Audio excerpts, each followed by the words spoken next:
Hi, welcome to Pictures, Noise and Words. I'm Hedgie, and this is Nestor. Who? Right, so, in my efforts to widen your musical horizons, because it is my job to make you listen to things that you wouldn't normally listen to. Is it? I got sent this by the PR company, and it's definitely not something that I would normally feature on my channel. My channel being full of death metal, etc., etc. So this Nestor have an album out. Nestor from Sweden, by the way. Check your facts. Check your facts. Sweden, yes. Oh, duh, right. Nestor from Sweden. Now I've heard a little bit of this because I had to listen to some of it to kind of make my mind up about it. And I've heard a little bit of it. And if you'd said they were from New York or somewhere in America, I would have said, yeah, of course they are. But they're not. They're from Sweden. They've got an album coming out. No, they've got an album out called Teenage Rebel. And if you look around, there's like the Cobra poster and things. They're basically stuck somewhere in the mid-1980s. And the PR company says, for fans of, this is the bit where you all stop watching. For fans of Bon Jovi, Aerosmith, Journey, and Foreigner. So why am I doing it? Well, I think I haven't heard all of it. I've heard like a minute of it or something, and I'm pretty sure I know what we're getting. But sometimes I think I'm a bit too trapped in my extreme metal genres, and I need to kind of, widen my horizons a bit. It's not quite true. I listen to all sorts of stuff, but anyway, let's use that as an excuse. What does the PR company say about it? It says Nestor have released their new single, Teenage Rebel, which just happens to be the title track of their album, which you can get on Bandcamp, by the way. Anyway, they've released their new single, Teenage Rebel, the title track from their new album. I just said that. Due for release 31st of May. So it's out. It's just come out as you're watching this. Via Napalm Records, this high-energy track captures the rebellious spirit of youth and is a great taste of what's to come. The album is already being highly praised by the press. We'll see about that. Being dubbed hard rock elixir of youth. It scored an 8 out of 10 in classic rock and claiming the #1 spot in the sound checks of Rock Hard, which is a German magazine, Rocket, Germany, and Sweden Rock, funnily enough, Sweden, among other enthusiastic recognitions of their creative work. With glossy production, Nestor take you straight back to the golden age of rock music. Told you. Openly displaying their influences ranging from Bon Jovi and Journey to Aerosmith. Bon Jovi to Aerosmith does not, to me, sound like a long way, even via Journey. It's not, anyway, ranging from this band to this band that you could possibly mistake for each other sometimes. Anyway, I don't want to criticize it. I haven't heard it properly. I'm not criticizing it. I'm just having some fun with the PR description. Everyone gets a fair hearing here. So let's take you back to the hair metal of the 80s, I think.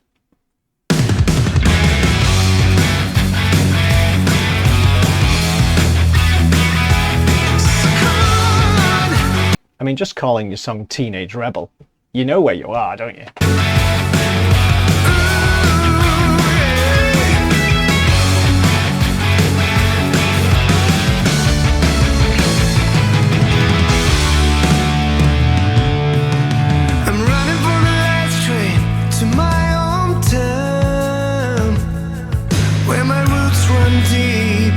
Forever bound. I passed the old high school, was worn out grounds, and then a blink of an eye, I'm lost in time. We used to say tomorrow is far away.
Is any of my audience still here?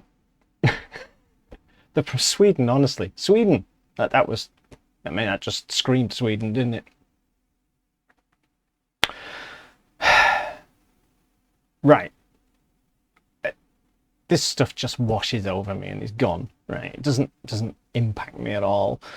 So let's get that out right away. And it doesn't have any effect on me. It just is something from the past.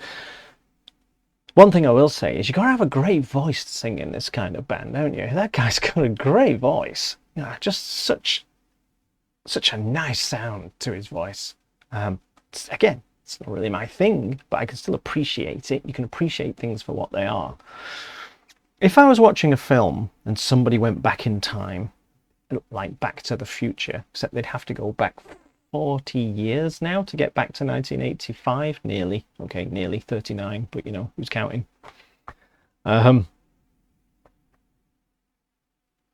If you went back to a film and they go back in time to 1985 and they see a band playing in, you know, one of those scenes as they walk through a club or something, and this was playing, you'd be like overcome with nostalgia. You know, you'd be like, oh yes, that's the sound of 1985, or, you know, thereabouts. But it's not 1985, it's 2024. So I can appreciate what it is, and I can appreciate what they're doing, and obviously with all of the graphics and everything, and the cover and everything, they are planting it very firmly way back in the 80s. I get that, but it's still 2024, and my musical heart, whatever that word you want to use, does not yearn to go back to 1985 and big hair and, you know, neon clothing and spandex and all of those sorts of things. A scarf tied as a belt and have it hanging down off the side of your pants. You know, anyone who's old enough will know what I'm talking about.